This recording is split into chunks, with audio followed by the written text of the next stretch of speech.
नमस्कार दोस्तों, स्वागत है आपका द पॉलिटिकल टेस्ट में और मैं हूं अजय सिन्हा। दोस्तों, लोकसभा चुनाव 2024 का पहला चरण बीत चुका है और दूसरा चरण 26 अप्रैल को होना है। लेकिन उससे पहले सवाल उठ रहे हैं, क्या बीजेपी की हालत इतनी खराब है कि उसे नफरती भाषणों का सहारा लेना पड़ रहा है? क्या पहले चरण में तस्वीर साफ हो गई है कि भारतीय जनता पार्टी अब उस 400 पार के लक्ष्य से तो बहुत दूर है, बल्कि उतनी सीटें भी उसकी नहीं आ रही हैं कि वो सरकार तिबारा बना पाए? क्या ये डर है बीजेपी के अंदर कि प्रधानमंत्री नरेंद्र मोदी तीसरी बार प्रधानमंत्री बनने का जो सपना देख रहे हैं वो पूरा होता नहीं दिखाई दे रहा है? क्योंकि अगर ताजा बयानों पर नजर डालें भारतीय जनता पार्टी के नेताओं के, चाहे वो नीचे के नेता हो चाहे शीर्ष नेता हो, जिस तरह से बयानबाजी की जा रही है, जिस तरह से वोटों का ध्रुवीकरण किया जा रहा है और जिस तरह से हिंदू मुस्लिम किया जा रहा है, उससे ये बातें निकलकर सामने आती हैं कि क्या भारतीय जनता पार्टी के मन में डर बैठ गया है पहले ही चरण की वोटिंग के बाद से कि 400 पार का जो वो सपना देख रही है वो तो बहुत दूर की बात है, बल्कि 200 सीटें भी आती हुई दिखाई नहीं दे रही हैं। उत्तर प्रदेश की बात कर ले तो उत्तर प्रदेश में बसपा ने हालत खराब कर रखी है। पहले बीजेपी ये सोच रही थी कि वो इंडी गठबंधन यानी समाजवादी पार्टी और कांग्रेस के गठबंधन को पटखनी देकर ज्यादा से ज्यादा सीटें उत्तर प्रदेश में जीत लेगी और लक्ष्य तो 80 का लेके चल रहे थे।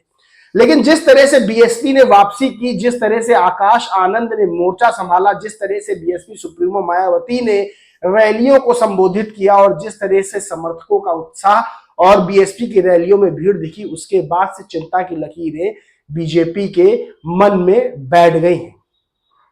सबसे बड़ी बात यह है कि पहले चरण का उत्तर प्रदेश में मतदान होता है और उत्तर प्रदेश में पहले चरण के मतदान में कम वोटिंग होती है, यानी वोटिंग परसेंटेज बहुत कम होता है। उसके बाद से बीजेपी और इंडी अलायंस की चिंता बढ़ जाती है, क्योंकि बीएसपी को जो वोट जाता है वो जाता ही जाता है और बीएसपी का वोट इस बार बढ़ता हुआ नजर आ रहा है। वहीं पहले चरण के कम मतदान के बाद दूसरे चरण को लेकर बीजेपी जो है वो ज्यादा आक्रामक तरीके से बयानबाजी उसके नेता कर रहे हैं और जो बयान नहीं देने चाहिए उस तरह के बयान दे रहे हैं।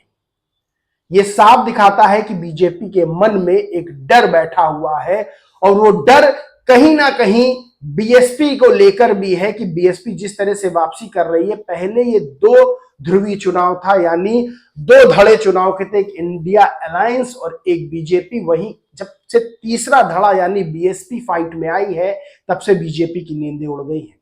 आपको ताजा बयान सुनाते हैं। आपने मंगलसूत्र वाला बयान प्रधानमंत्री नरेंद्र मोदी का सुना और संपत्ति वाला बयान भी सुना कि किस तरह से उन्होंने जो है अपनी जनसभाओं में मुद्दों पर बात ना करके, जो मुद्दे होने चाहिए भ्रष्टाचार, रोजगार, जो है महिला सुरक्षा, कानून व्यवस्था के, उन पर बात ना करके किस तरह से मंगलसूत्र की बात की और किस तरह से जो है उन्होंने संपत्तियों की जांच की बात की। अब सबसे बड़ी बात है कि बीजेपी के नेता हैं, उनका बयान सामने आया है जो कि अपने आप में बहुत गलत है। दोस्तों, बीजेपी नेता है सीपी जोशी, उन्होंने विवादित बयान दिया और उन्होंने क्या कहा ये आप भी सुनिए। उन्होंने कहा कि मेरा दावा है कि मोदी के तीसरी बार प्रधानमंत्री बनने के बाद बाबर का बच्चा बच्चा भी जय श्री राम बोलेगा। उन्होंने कहा कि मेरा दावा है कि मोदी के तीसरी बार प्रधानमंत्री बनने के बाद बाबर का बच्चा बच्चा भी जय श्री राम बोलेगा।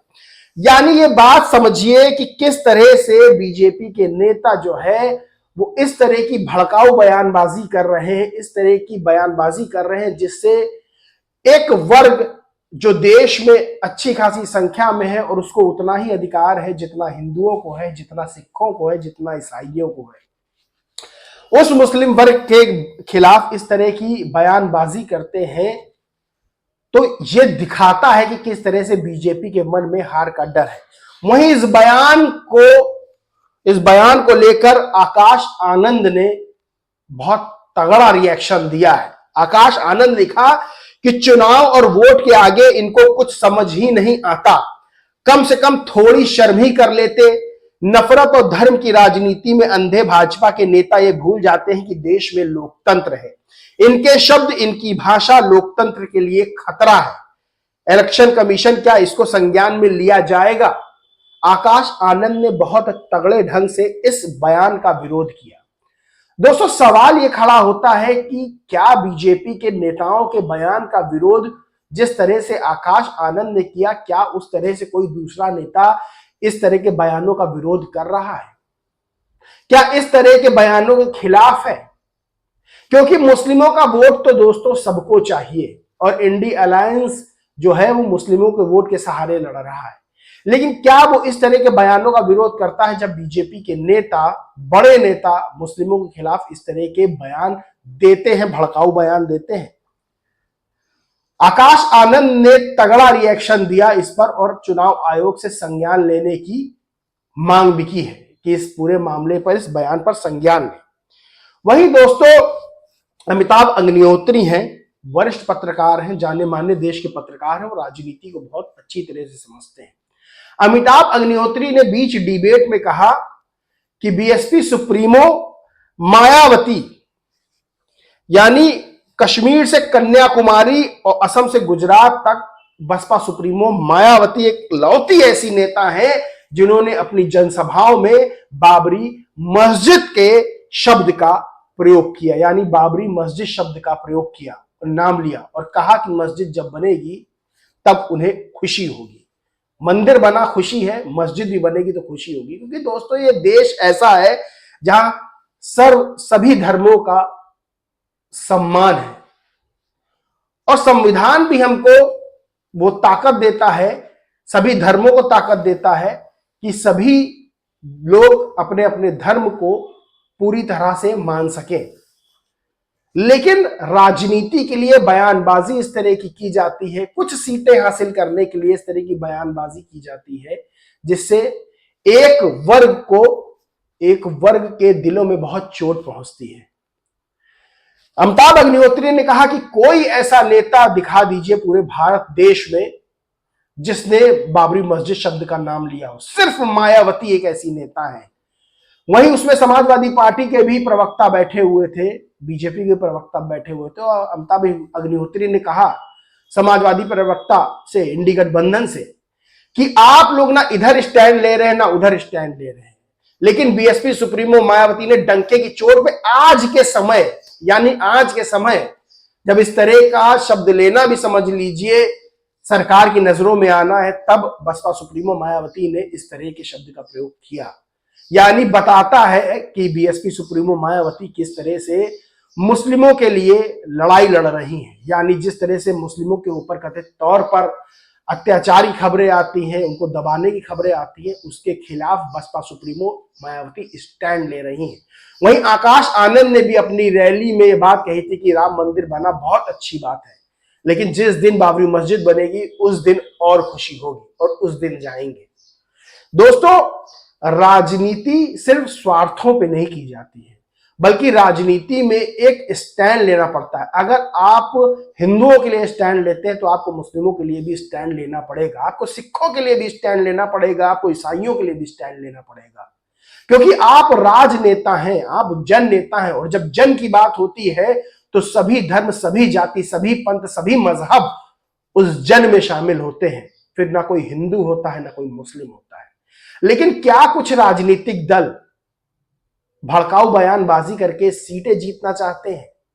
ये चुनाव सिर्फ महज चुनाव जीतना चाहते हैं और इस तरह से एक वर्ग को ठेस पहुंचाकर, उनके दिलों को ठेस पहुंचाकर जीत हासिल करके भी क्या फायदा होगा। वहीं दूसरा, इंडी गठबंधन की बात कर ले तो वो मुस्लिमों का वोट तो चाहता है, लेकिन क्या वो मुस्लिमों की बात उठा रहा है? जो मुस्लिम जी जान से इंडी गठबंधन की ओर आशा की नजरों लगाए बैठे, क्या वो उनकी बात उठा रहा है?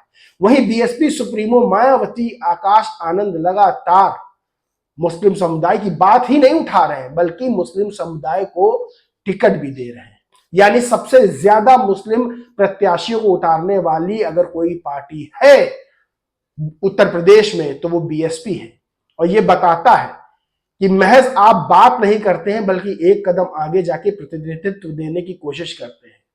जीत हार बहुत बाद में डिसाइड होती है, लेकिन राजनीतिक दल का जो काम है उस तौर पर बीएसपी अपना काम बखूबी निभा रही है और ये बड़ी बात है। वहीं इंडी गठबंधन खुद में उलझा हुआ है, दल मिल गए हैं दिल नहीं मिले।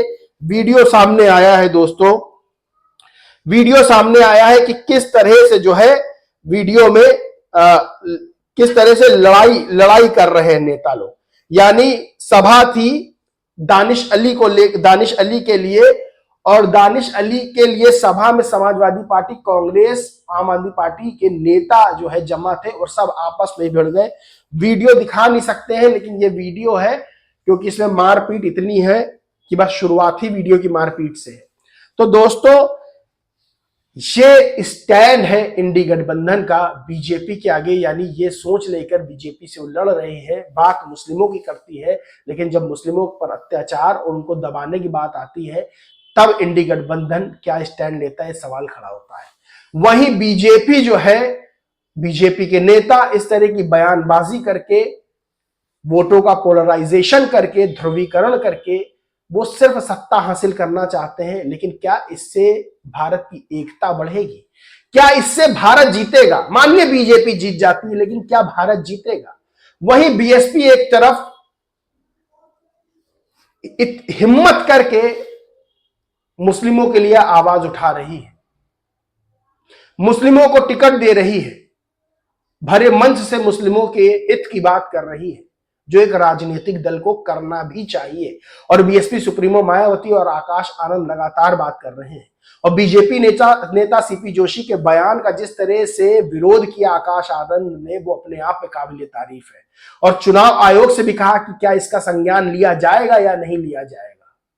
दोस्तों सबसे बड़ी बात यही है जो आज के जमाने में नेताओं के अंदर होनी चाहिए, वो बीएसपी में नजर आ रही है।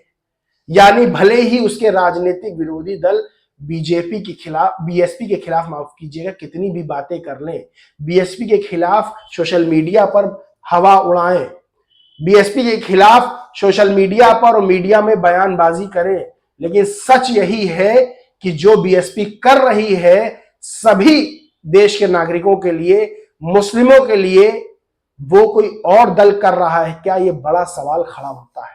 दोस्तों इस पूरे मामले पर आपका क्या कहना है, क्या मानना है, कमेंट करके जरूर बताएं। वीडियो अच्छा लगा हो तो लाइक करें, खूब शेयर करें और चैनल को सब्सक्राइब नहीं किया है तो सब्सक्राइब करके बेल आइकन जरूर दबा लें। जय हिंद, जय भारत।